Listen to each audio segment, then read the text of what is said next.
Well, as you know, Election Day was Tuesday, and it passed without huge, scary incidents, but it definitely passed with some interesting results. And to kind of wrap up some of those results, we have Tony Russomanno. Hey, Rachel. Boy, Hey. yeah, we've got some interesting news because the vote count has been completed in Santa Cruz County, owing to the fact that there's only one issue, countywide on the ballot, and the Measure B and C issues in the city of Santa Cruz. They were able to wrap it up. It is unofficial, won't be official until they go through and double check and all that, and the county clerk has to certify it, and that would be by December 1st. But for all intents and purposes, this is what is going to stand, unless there is some weird thing that happens. Measure C has passed by a comfortable margin. In Santa Cruz County, Measure C received 53% of the vote for yes and 47% for no. The difference right now is 1,129 votes between the yes and the no.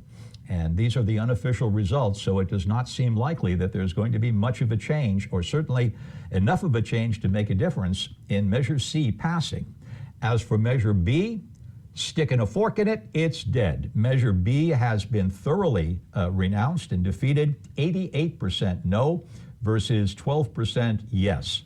When we get to the statewide issue, Proposition 50, I don't think there's any surprise there. Yes, 77%, no, 23%, which is higher than what we're seeing statewide, but pretty much to be expected in Santa Cruz County. Turnout was very good. It was not a record. It was 50.2% voter turnout in Santa Cruz County of all registered voters. That's a lot higher than one would expect for a single issue or an off-year election, but it did not reach the record high, which was 63% turnout for the Gray Davis recall. Well, that's Santa Cruz County. Statewide, things are following along the same lines.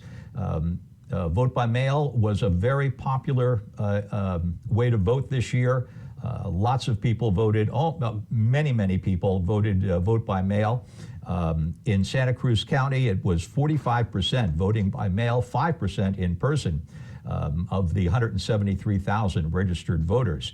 In Monterey County, one more thing in Santa Cruz County, one more thing to note, which is this is going to be something that people will be talking about for some time.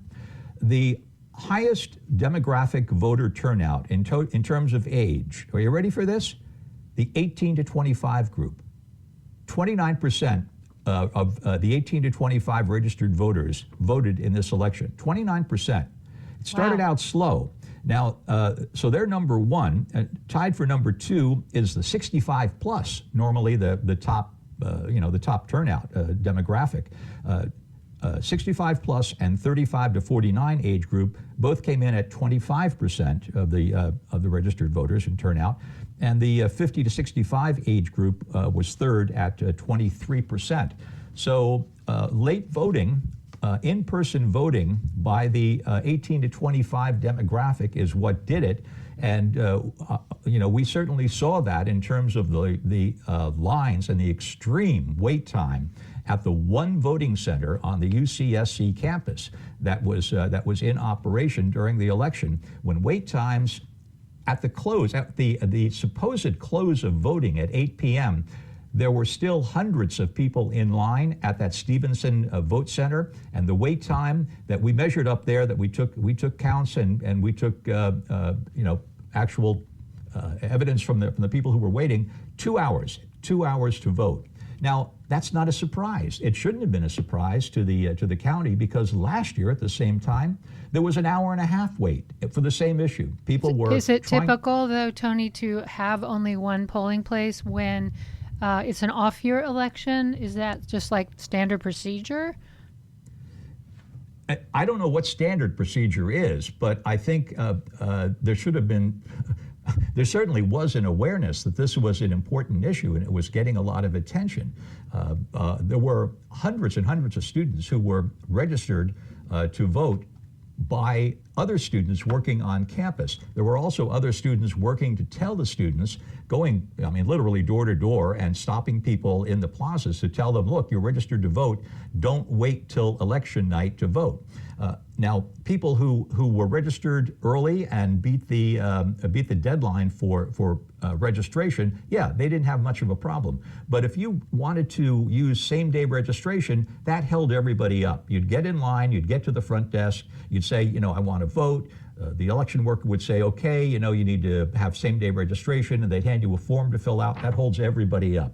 Now, you know, if a couple of hundred people do that, registering same-day registration, you get those 2-hour wait lines. And the vote-mobile was only on the campus for a few hours on a Saturday afternoon. You know, they could have, knowing that there was a long line, you know, I presume they could have dispatched the vote-mobile to open up essentially another vote center. So what's usual, what's not usual, you know, that's, I think, for the future. And I'm sure people are going to be looking at that. Yes, absolutely. Any other take-homes that, you know, bigger take-homes that you might glean from the overall result? Monterey County, their last update was 11:30 last night. Their turnout was 36%, and not a big surprise, not a surprise at all for Prop 50. Monterey County came in at 68% yes with 32% no. Wow, so really close to Santa Cruz County. They voted similarly. Maybe not surprising, but it's always interesting. Thank you for the roundup. And was it surprising that Measure C passed to you? Surprising to me? Well, you know, you'd have to ask for my personal opinion on this, but yeah, I was surprised. I was more surprised, though, by the turnout of younger voters, especially given that the level of response to the early vote by mail returns was not running that high. Many more younger voters turned out to vote on election day or election night, possibly because they had to deal with same-day voter registration or having an issue with having registered at perhaps their family home, and they're leaving home for the first time and going to school, you know, they're starting at UCSC, or just the overwhelming number of things a student has to do when starting the school year just kind of resulted in registering to vote and getting that taken care of, kind of put in the pile somewhere, and then suddenly it's election day, and oh yeah, I better get this done. You're describing half my students that I offered extra credit to, Tony, but yeah, they put it off. Thank you so much for letting us know what's happening, and we'll see you and hear you on the radio again soon, I hope. 362 days to the midterm election. We're counting now. All right, start counting. Thank you so much. Tony Russomanno checking in.